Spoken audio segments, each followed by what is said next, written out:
السلام عليكم ورحمة الله. الحمد لله رب العالمين والعاقبة للمتقين والصلاة والسلام على رسوله محمد وآله وأصحابه أجمعين أما بعد সকল প্রশংসা বিশ্বজাহানের প্রতিপালক আল্লাহর জন্য।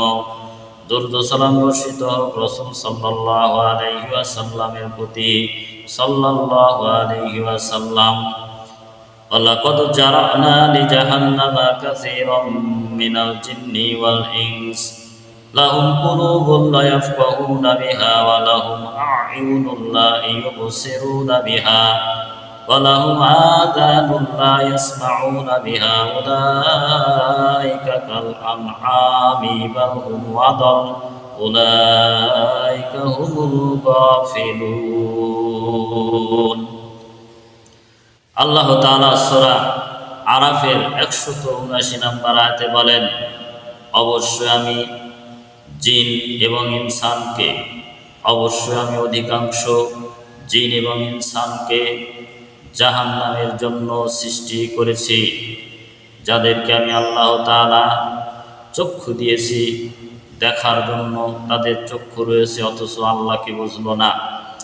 যাদের অন্তর দিয়েছি তারা অন্তর দিয়ে বুঝেও বুঝলো না, অথচ বোঝা দরকার ছিল। যাদেরকে কান দিয়েছি কান দিয়ে শুনে, কিন্তু শোনার মতো শোনে না। যারা দেখেও দেখে না, বুঝেও বুঝে না, শুনেও শুনে না। উলাইকা কাল আনআম, তারাই হলো গৃহপালিত পশু। বাল হুম আদাল, বরং তার চাইতে খারাপ। উলাইকা হুমুল গাফিলুন, আর তারাই হচ্ছে গাফেল, তারাই হচ্ছে অমনোযোগী, তারাই হচ্ছে উদাসীন। অত্র আয়াত থেকে বোঝা যায় যে আল্লাহ তাআলা বলেছেন আমাদের অন্তর আছে আল্লাহকে বোঝার জন্য। দুনিয়া বুঝি কিন্তু আখিরাত বুঝি না। আমার চোখ আছে, দুনিয়া দেখি, অথচ আল্লাহর ইবাদত করতে পারি না, আল্লাহকে বুঝতে পারি না। কান দিয়ে কোরআন সুন্নাহর কথা শুনি, অথচ আমল করি না। যারা বুঝেও বুঝে না, দেখেও দেখে না, কল্পনা করে অথচ করার মতো কোনো কিছু ইচ্ছা প্রকাশ করে না, তারা হচ্ছে বাড়ির গৃহপালিত পশু। গৃহপালিত শুধু পশু নয়, বরং তার চাইতে খারাপ, অর্থাৎ কুকুর, শৃগাল, শুকুরের মতো। আল্লাহ তাআলা এখানে বললেন যে অধিকাংশ মানুষকে আমি জাহান্নামের জন্য প্রস্তুত করেছি, তাদেরকে জাহান্নামে প্রবেশ করাবো। জাহান্নামের জন্য আমরা সদা সর্বদা প্রস্তুত আছি, কিন্তু জান্নাতের পথে চলার জন্য আমাদের পরিকল্পনাও নেই, চিন্তা ভাবনা নেই। আন ইবনে মাসউদ রাদিয়াল্লাহু তাআলা আনহু قال رسول الله صلى الله عليه وسلم يؤتى بجهنم يومئذ لها 70,000 زمام مع كل زمام 70,000 ملك يجرونها رواه مسلم ومشكات। আব্দুল্লাহ ইবনে মাসউদ রাদিয়াল্লাহু তাআলা আনহু হতে বর্ণিত, তিনি বলেন রাসূল সাল্লাল্লাহু আলাইহি ওয়াসাল্লাম বলেছেন, সেই দিন, কিয়ামতের দিন, জাহান্নামকে উপস্থিত করা হবে। তার লাগাম হবে 70,000 লাগাম হবে। প্রত্যেক লাগামের সাথে 70,000 করে ফেরেশতা থাকবে। তারা সেই দিন, কিয়ামতের দিন, টেনে হিঁচড়ে জাহান্নামকে কিয়ামতের মাঠে উপস্থিত করা হবে। ওয়াজিআ ইয়াউমাইযিন বিজাহান্নামা ইয়াউমাইযিন ইয়াতাযাক্কারুল ইনসানু ওয়া আন্না লাহু যিকরা। সেই দিন, কিয়ামতের দিন, জাহান্নামকে নিয়ে আসা হবে। সেদিন মানুষের চেতনা ফিরবে, কিন্তু চেতনা ফিরে কোনো লাভ হবে না। কিয়ামতের দিন মানুষের আফসোস বেড়ে যাবে, হায় আল্লাহ, দুনিয়াতে আমি কি করেছি? দুনিয়াতে যদি ভালো মানুষের সাথে চলতাম, ভালো ভালো আমল করতাম, আজকে আমার এই অবস্থা হতো না। কিন্তু আফসোস করে কোনো কাজ হবে না, কারণ কিয়ামতের দিন চেতনা ফিরে কোনো লাভ নেই, চেতনা ফিরাতে হবে দুনিয়াতেই। সম্মানিত উপস্থিতি, জাহান্নাম কত ভয়াবহতা, কত কঠিন অবস্থা জাহান্নামের। যে জাহান্নামে হাদিসে বলা হয়েছে একজন জাহান্নামী মানুষের আকৃতি হবে এত বড়, তার চেহারা হবে এত কালো, যেন তাদেরকে দেখলে মনে হবে অন্ধকার রাত, অন্ধকার রাতের মতো তাদের চেহারা হবে।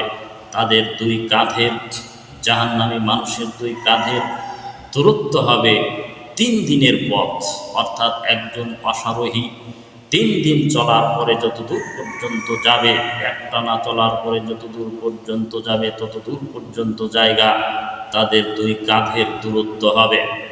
একজন জাহান্নামী মানুষের গায়ের চামড়া হবে 42 হাত মোটা, অথবা 3 দিনের পথের সমান। একজন জাহান্নামী মানুষের দাঁত হবে উহুদ পাহাড়ের সমান। একজন মানুষের বসার জায়গা হবে মক্কা মদিনার মধ্যবর্তী স্থানের সমান। একজন জাহান্নামী মানুষের রান হবে, উরু হবে বাইজা নামক পাহাড়ের সমান। তাহলে একজন মানুষের যদি 42 হাত মোটা গায়ের চামড়া হয়, তাহলে ওই ব্যক্তি কত বড় হতে পারে। সম্মানিত উপস্থিতি, জাহান্নামে খোরাসানি উঠের ন্যায় বিশাল বিশাল সাপ থাকবে, যা একবার দংশন করলে তার শরীরের মধ্যে বিষক্রিয়া 40 বছর পর্যন্ত যন্ত্রণা এবং আযাব চলতে থাকবে। জাহান্নামে কিছু বিষধর খচ্চর, বিষধর বিচ্ছু থাকবে, যেন পালান বাঁধা খচ্চরের মতো। তারা যদি একবার দংশন করে 40 বছর পর্যন্ত তার দেহের মধ্যে বিষক্রিয়া যন্ত্রণা চলতে থাকবে। এখন আমাদের বুঝতে হবে যে জাহান্নাম কত কঠিন এবং ভয়াবহ একটি জায়গা। জাহান্নামে থাকবে আগুনের পাহাড়। আমরা দুনিয়াতেই দেখতে পাই যে আগ্নেয়গিরির লাভা, পাহাড়ের মতো উঁচু উঁচু জায়গা, সেখানে জাহান্নামের আগুনের মতো ফিরকি বের হচ্ছে, সেখান থেকে আগুন পানির মতো বের হয়ে চলে আসতেছে। হাদিসেও বলা হয়েছে যে জাহান্নামে আগুনের পাহাড় থাকবে, জাহান্নামের মধ্যে আগুনের খুঁটি থাকবে, যেখানে খুঁটিতে বেঁধে বেঁধে জাহান্নামের আগুনের রশি দিয়ে তাদেরকে খুঁটিতে বেঁধে আযাব প্রদান করা হবে। সম্মানিত ভিউয়ার্স, উপস্থিতিগণ, জাহান্নাম বড় জটিল এবং কঠিন এবং আযাবের জায়গা। সে আযাবের জায়গা থেকে বাঁচতে হলে আমাদের সৎ আমল ছাড়া কোনো গত্যন্তর নেই। তাই আমি সকলকে আহ্বান করছি, আমরা যেন ভালো ভালো আমল করতে পারি, সৎ কাজ করতে পারি, ইবাদত বন্দেগী করতে পারি, যার বিনিময়ে আল্লাহকে সন্তুষ্ট করে রাসূল সাল্লাল্লাহু আলাইহি ওয়াসাল্লামের প্রদর্শিত পথে চলে জাহান্নাম থেকে বাঁচতে পারি। এই দাবি এবং দাওয়া রেখে এখানে শেষ করছি। আসসালামু আলাইকুম ওয়া রাহমাতুল্লাহ।